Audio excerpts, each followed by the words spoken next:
As I described previously, the async task architecture is a wrapper around a background thread, but is tightly bound to an activity's lifecycle. For any but the quickest tasks, you risk losing the task during a configuration change. You can solve that, though, by instead using a class named AsyncTaskLoader. This class does everything that AsyncTask does in terms of managing a background thread, but has a key advantage. It isn't as strongly tied to the activity lifecycle as AsyncTask. It's still owned by a single activity when it's implemented the way I'll show you, but unlike AsyncTask, it won't be interrupted by a configuration change. There are two versions of the AsyncTaskLoader and its related classes, one in the main SDK and one in the support repository. I'll use the support version. I'm working in a project that starts over again with a simple blank application that just has code running features. Start by declaring a static member class that extends AsyncTaskLoader and declares the type of data that will be returned. I'll start with private, then static, class, and I'll name my new class MyTaskLoader. And I'll extend AsyncTaskLoader. Make sure to use the version that's in the support repository from the package android.support.v4.content. Then add a generic declaration at the end and set the type of the return value to string. I'll add my braces, then I'll move the cursor back to the class declaration and use an intention action to implement the one abstract required method, loadInBackground. Just like with AsyncTask, this method will run on the background thread, and it won't have access to the user interface.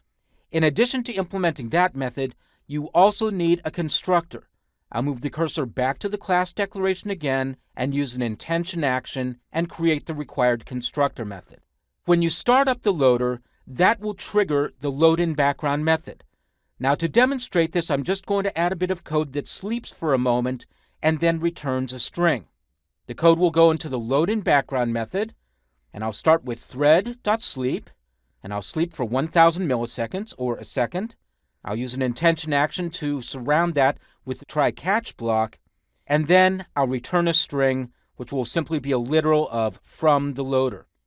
So right away you can see that a task loader architecture is a lot simpler than AsyncTask. There's only one type to declare, that's the return value, and you can pass data into the loader when you initialize it. Now, to do the initialization, I'll go to my method that's going to execute code. That's my runClickHandler method, and I'll add this bit of code. I'll use a method named getSupportLoaderManager. If you're using the version of the AsyncTaskLoader from the core SDK, you would instead use getLoaderManager. From there, I'll call a method named initLoader that takes 3 arguments. First is an integer, an ID, that will identify the particular loader you're working with. I'm only using a single loader, so I'll pass in a value of 0. Next, you can pass in arguments to the loader as a bundle of key value pairs. I'm not going to pass anything in yet, so I'll just pass in a null value here. And then finally, you need an object called the loader callbacks object. This object will implement the required callback methods that will react when the loader starts and when it returns data. I'm going to say that my activity implements this interface by passing in this. Now, before I satisfy that requirement, I need to call a method to trigger the loader. The getSupportLoaderManager method returns the loaderManager object. And from there, I'll call a method named forceLoad. And that will trigger the loadInBackground method and start the whole chain of events that goes and gets my data and returns it to the activity. Now I'll go back to this. That's the activity itself, and I'm saying here that when the loader object dispatches events, the callback methods should be called from the activity. That means that my activity has to implement an interface. I'll place the cursor in the keyword this, and use an intention action and ask to implement the required callback methods. There are 3, onCreateLoader, onLoadFinished, and onLoaderReset. Now when you implement this, there will be a bit of a mismatch in types. Remember, I had said that my AsyncTaskLoader had a data type of string. I want to be specific in the loader callbacks method too. Instead of saying it's dealing just with an object, I'll say it's also dealing with a string. I'll then go to all the references of loader object and change those as well.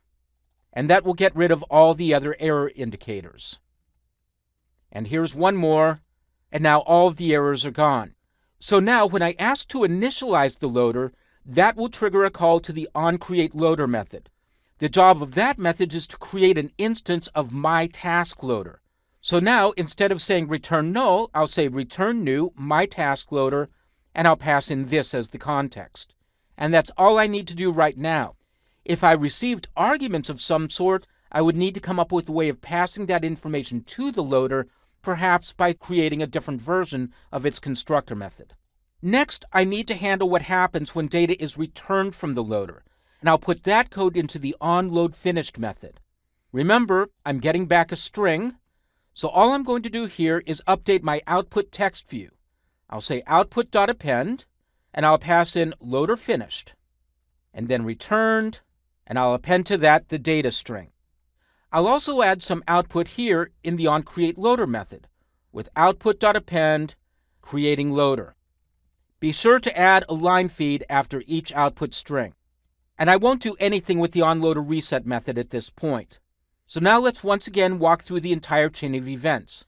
When the user touches the Run Code button, I'll initialize the loader and call the forceLoad method. That triggers the onCreateLoader method, which creates a new instance of my TaskLoader class and returns it. Then the loadInBackground method is called, it sleeps for a second and returns a string, and then the onLoadFinished method will be called. And let's see the result.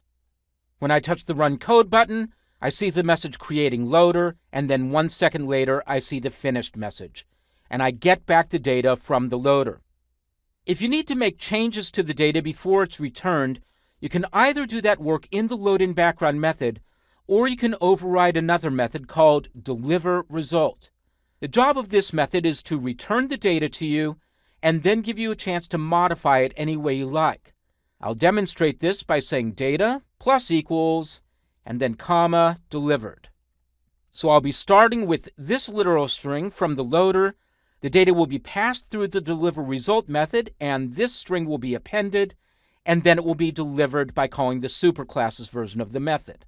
I'll run the code again. Once again, I launch the loader, and this time the data is delivered 1 second later, and I see the delivered message. Now, if you touch the button again, you'll see that the data is returned instantly, and that we aren't seeing the delay happen. That means that you're bypassing the loadInBackground method. If you want to truly reuse the loader class each time that button is clicked, you can change the way you initialize it. Instead of calling initLoader, you can instead call restartLoader. It has the same 3 arguments, the ID, the args bundle, and the callbacks instance, but it'll recreate the loader object each time you want to call it.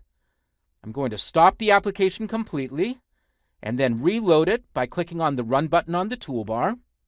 And this time when I touch Run Code, I once again see the loader and the result, and if I touch Run Code again, I see the complete cycle is happening.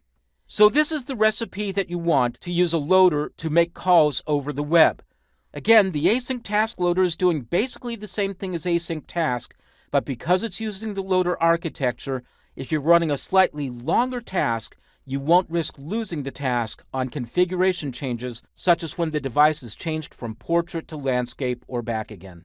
There's yet another architecture, though, that's worth knowing about that works well with very long tasks, such as downloading large datasets or files. And unlike either AsyncTask or AsyncTaskLoader, it's completely decoupled from activities, fragments, and other user interface components. That's the intent service class, and I'll demonstrate its use in the next video.